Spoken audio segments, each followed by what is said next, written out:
ከቢድ ችግር ተፈጢሩ አሌክስ ብንዴት ንሓዋ ንቤቲ ክሳዱ ሓኒቕዎ ሊሊ ኣብ መንጎኦም ዝተፈጠረ ጎንፂ ብጣዕሚ ዓጨኒቕዋ። ሰላም ናይዚ ቻነል ተኸታተልቲ ከመይ ኒኢኹም ከመይ ትኾኑ? ኣነ ሰላም ኣለኹ እግዚአብሔር ይመስገን። በብዘለኹምዎ ሰላም ጥዕና ረህዋ ቅሳነት ይምነየልኩም ማለት እዩ። ሓደሽቲ እነዛ ቻነል ደሞ እንኳዕ ብሰላም መጻኹም እናወልኩ ሰብስክራይብ እናጎርኩም ቤተሰብ ኩኑ።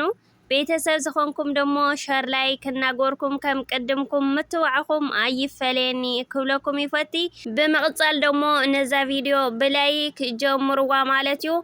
እና ኩራት ሕዋተይ ሎማዓንቲ ሒዘልኩም ዝመጻኹ መደብ ደሞ ከምዙ ኣብ መእተዊ ክትሰምዕዎ ዝጸናሕኹም መደብ ብጉዳይ ዘመ ሕዋትና እየ መጽአኩም እኒአኹ ማለት እዩ።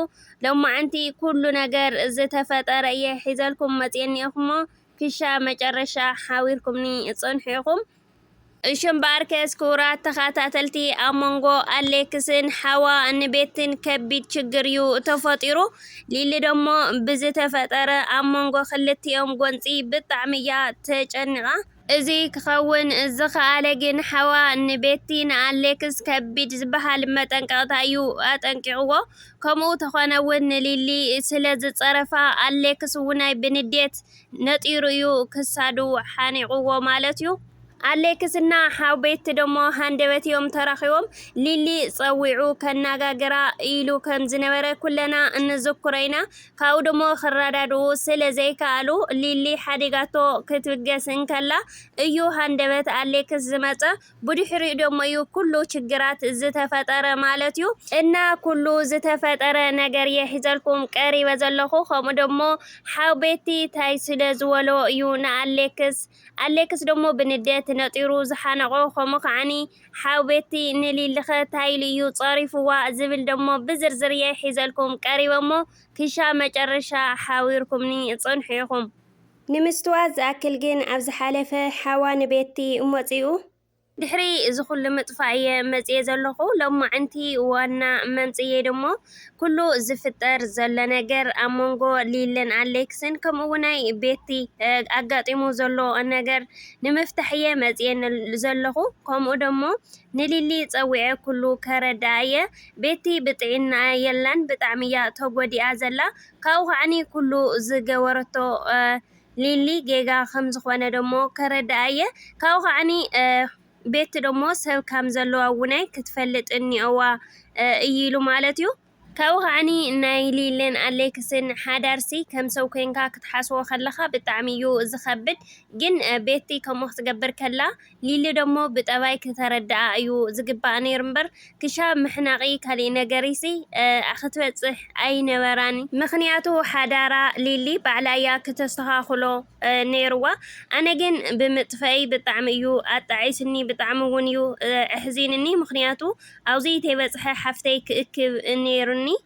ሕዚ ግን ኩሉ ከስተኻኽለ እየ። ካብኡ ደሞ ሊሊ ምስ መፀት ከዓ ንስኺ ንምንታይ ልቢ ዘይትዕቢ ካብኡ ከዓኒ ንሓፍተይ ንምንታይ ዘይተረድእ እያ ኢለ ክነግራ እየ። ናይ ሓፍተይ ግን ባዕለይ ሓላፍነት ክወስድ እየ ኢሉ ብድሕሪ እዚ ግናይ ሊሊ እያ መፅኣ ማለት እዩ። ኩሉ ዝፍጠር ዝነበረ ነገር እናረእኽዎ ነይረ እየ። ካብኡ ደሞ ንስኺ ትርድእኒ ኢኺ ዓባይ ሰብ ለባሚ ኢለ ስለ ዝሓሰብኩ እየ። ሓፍተይ ደሞ ጌጋ ከም ዝኾነት ከረድአኪ ስለ ዝደለኹ እየ ዋና ፀዊዐኪ ዘለኹ። እና ካብኡ ደሞ ምሕናቕ ምናምን ደሞ ኣየድልን ነይሩ። እንተኾነ ንስኺ ውናይ ሓዳርኪ ኣስጢምኪ ክትሕዚ ነይሩኪ። ሕዚ ግን ናብ ካሊእ ተይተሰጋገረ እንከሎ ከረዳድአክን ስለ ዝደለኹ እየ። ናቤቲ ተኾነ ደሞ ኩሉ ሓላፍነት ኣነ ክወስደላ እየ ክብል እዩ ተናጊርዋ ማለት እዩ። ሊሊ ተኾነት ውናይ ስለ ናይ ሓፍትኻ ምሕናቕ ዲኻ ክትዛረብ መጺኻ ዋላ ካሊእ ኣለካ እዩ። ኣነ ኣገዳሲ ነገር ስለ ዝበልካኒ እየ መጽየ ዘለኹ እምበር እንትሕር ከምኡ ክትዛረብ ኮንካስ ክሻብ ሕዚ ኣበይ ነርካ ክትብል እያ ሓቲታቶ ማለት እዩ። ንሱ እውን ኣብዚ ከምዘይ ነበረና ኣብ ገሹ ከም ዝነበረ እዩ ተናጊርዋ። እንተኾነ ግን ሕዚ እውን ከራዳድአክን እንትሕርዳኣ ኮይነ ንስኺ ውናይ ክተስተኻኽልዮ ዘለኪ ነገር ኣለኪ ንሱ ደሞ ክተማዛዝኒ ደሞ ኣለኪ ምኽንያቱ ቤቲ ኣብ ካመይ ኩነታት ዘላ ብጥዕና ድያ ዘላ ዋላስ ሓሚማ እያ ዘላ እዙይ መጀመርታ ክትርድእያ ነይሩኪ እና ስለ ሰብኣይኪ ኣፍቂሮዮ ዝበለትክ ደሞ ከምኡ ክትገብሪ ኣይነበረክን እስኺ ብልቢ ክተማዛዝኒ እዩ ነይሩኪ ካብኡ ከዓኒ እሳ ኣፍቂራቶላ ንሰብኣይኪ ንስኺ ደሞ ከመይ ጌርኪ ሰብኣይኪ ትሕዚ ደሞ ናትኪ ሓላፍነት ኣለኪ ስለዚ ናይ ቤቲ ጌጋ እዩ ኩሉ ኣይትበሊ ክብል እዩ ተዛሪብዋ ሊሊ ተኾነት እውን ኣነ ዋላ ሓንቲ ዘጥፋኽዎ ጥፍኣት ይኹን ዝተጋገኽዎ የብለይን ንስኻ ዓኒ ካብ ሰብኣይ ረሓቒ ስለ ዝበልክዋ ብቻ እዩ ንስኻ ውናይ እንትሕዳ ተራዳድአና ኮይንካ ሓፍትኻ ብቻ ኢኻ ክትሕዝ ትኽእል ብኡ ብቻ ኢና ክንራዳዳ እንኽእል እያ ኢላቶ ማለት እዩ እሱ ተኾነ ውናይ ኣሕዋትክ እውን ብዙሕ ምፍርራሕ ኣውሪዶሙላ እዮም ብዙሕ ነገራት ገይሮም እዮም ክሻብ ገዛ መፂኦም እንዳረበሽዋ ነይሮም እዮም እና ሕዚ ግናይ እዚ ውናይ ሰብ ከም ዘለዋ ክትፈልጡ እኒአኩም ካብኡ ከዓኒ ኩሉ ክስተኻኸል እንትሕዳ ኮይኑ ብሓደ ነገር ክንስማዕማዕ ኢና ንሱ ደሞ ንቤቲ ይቕሬታ ክትሓቲ እያ እኺ ንስኸውን ካብኡ ግን ንሳላው ሂወትኩም ኣይተኣትን እያ ካብ ሂወትኩም ይኹን ካብ ሂወት ኣሌክስ ክትወፅእ እያ ካብኡ እውን ሓፍተይ ከርሕቕየ እዩ ኢሉ ማለት እዩ ሊሊ እውን እንተኾነት ኣነ ከምዚ ክትብል ኣይተፀበኹን ነይረ ኣነ ታይ ምስ ገበርክዋ እየ ንዓኣ ይቕሬታ ዝሓተትክዋ እንደውም ንስኻሲ ይቕሬታ ክትብለክ እያ ይቕሬታ ክትገብርላ ክትብል ዝፀዋዕኻኒ መሲሉኒ ነይሩ እምበር ኣነ እንድሕር በደለኛ ትገብረኒ ኮይንካ መሬትና ሰማይ ትጣበቕ ንቤቲ ኣነ ይቕሬታ ክሓታ ኣይክእልን እየ ኢላ እያ ኣቒፃቶ ማለት እዩ ምክንያቱ ንሳ እያ ኣብ ሓዳሪ ኣትያ ትርብሽ ዘላ ካብኡ ከዓኒ ንሰብኣይኪ ኣፍቂሮየ እየ ትብለኒ ዘላ ንሳ እያ እና ኣነስ ኣብ ምንታይ ጌጋ ስለ ዘለኒ እዩ ታይ ስለ ዝበደልክዋ እየ ንዓኣ ይቕሬታ ዝሓትት ክትብል እያ ሓቲታቶ ንሱ ተኾነ እውን ቤቲ ብምፍቃራ ንኣሌክስ ዋላ ሓንቲ ፀገም እየብላን ኩሉ ሰብ ከፍቅር ዝኽእል እዩ ስለዚ ብምፍቃራሲ ጌጋ የብላን ዋላ ቤት እውን እዩ ኢልዋ ሊሊ ተኾነት እውን ንበዓል ሓዳር ምፍቃር ንዋዕልሲ ጌጋ እዩ ክትብል እያ ተዛሪባቶ ካብኡ ከዓኒ ቤቲ ብሓቂ ንኣሌክስ ኣፍቂራቶ ኣይኮነትን ምክንያቱ ኣብ ዝሓለፈ ፈኪራት ለያ ከይዳ እዙይ ተይተፈጠረ ከሎ ኣፍቂሮዮ ተይበለትስ ብቅድሚኡ ስለ ዝፈከረት ለይ እሱ ከዓኒ ኣነ ንኣሌክስ ኣብ ኢደይ ተዘየእትዮ ናተይ ተዘይገይረዮ ክትርእኒ ኢኺ ኢላ እያ ፈኪራ ዝኸደት ሕዚ ግን ንዓየይ ብዳል ካብኡ ከዓኒ ሕነ ንምፍዳይ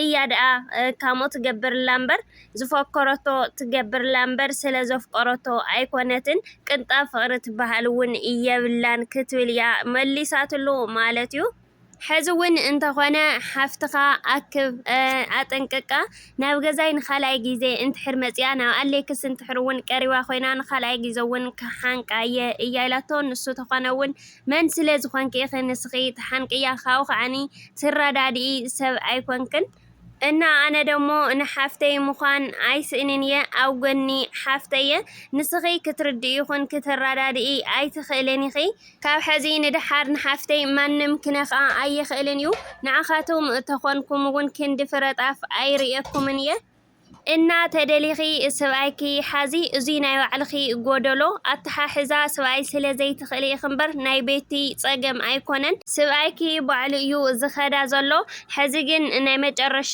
እየ ዘጠንቅቐኪ ዘለኹ ኣብ ጥቓ ሓፍተይ ከይትርከቢ ኢልዋ ማለት እዩ ብድሕሪ እዚ ሊሊ እውን ተኾነት በል ክትሪአኒ ኢኻ ኢላ እያ ፈኪራትሉ ክትከድ ዝተበገሰት ማለት እዩ ኣብ መንጎዚ እንከለዉ ግን ኣሌክስ እዩ ሃንደበት መፅዩ ብድሕሪ እዚ ደሞ እንታይ ኢኹም ኮንኩም ታዩ ኣራኺብኩም ክብል እዩ ሓቲትዎም ንሳ ተኾነት ሊሊ ውናይ ኣብዚ በይነይ ከረዳድአክን ኣገዳሲ ነገር እዩ ኢሉ ፀዊዑ ግን ከዓኒ ሕዚ የፈራርሐኒ ኣሎ ክትብል እያ ለኣሌክስ ተናጊራቶ ማለት እዩ ንሱ ውናይ ኣነ ከረዳእ ኢለ ፀዊዐያ ነይረ ተኾነ ክትርዳእ ኣይትኽእልን እያ ኢሉ እዩ ፀሪፍዋ ንሊሊ ኣሌክስ ተኾነ እውን መጀመርታ ነገር ኣፍተይ ሓደ ነገር እንትሕር ደኣ ኮይና ንስኻቶም ኢኹም ሓላፍነት ትወስድዎ ንስኻቶም ኢኹም እውን ተጠየቕቲ ስለዚ ሓፍተይ ገለ ነገር ከይትኸውን ዝኾነ ይኹን ነገር ተገጢምዋ ደሞ ንስኻቶም ብሕጊ ካሓተኩም እየ ክብል እዩ ተናጊርዎ ማለት እዩ። ኣለይክስ ንስኻ እውን ሰበይትኻ ስርዓተ ትሕዝ ክብል እዩ ተናጊርዎ። ብድሕሪ እዚ ግን ኣለይክስ እውን ምስቱ ዝበሎ ቃላት ብጣዕሚ እዩ ተናዲዱ። እንታይ ኢልካ ንሰበይተይ ትፀርፋ ማዕረ ክንድዚ ትዝልፋ ኢሉ እዩ ተናዲዱ ክሳዱ ዝሓነቆ ማለት እዩ። ሊሊ ደሞ ኣብ መንጎ ክልቲኦም ጎንፂ ስለ ዝተፈጠረ ብጣዕሚ እያ ተጨኒቃ ማለት እዩ። ኩራት ኣሕዋተይ እና እዚ ጉዳይ ላብ ዝገደደን ላብ ዝኸረረን እናኸደ እዩ ዝርከብ። ሰላም ቅሳነት የውርደሎም ንኩሉ መፍትሒ ካብ ፈጣሪ እዩ እሞይ ባዕሉ ሰላሞም ይመልሰሎም ክብል ይፈቲ። እና ኩራት ተኸታተልቲ ናይ ሎማዓንቲ መደበይ እዚኣ እያ ነይራ። ክሻ ብኻሊእ ትሕዝቶ ዝመፀ ደሞ ናታትኩም ምብርትታዕ ኣይፈለየኒ እናበልኩ ከምኡ እውን ሃናፂ ርእቶ እንድሕር ዳ ሃሊኩም ኣብ ቦታ ኮመንት ተቐምጡለይ ማለት እዩ። ክሻ ብኻሊእ ትሕዝቶ ዝምለስ ሰናይ መዓልቲ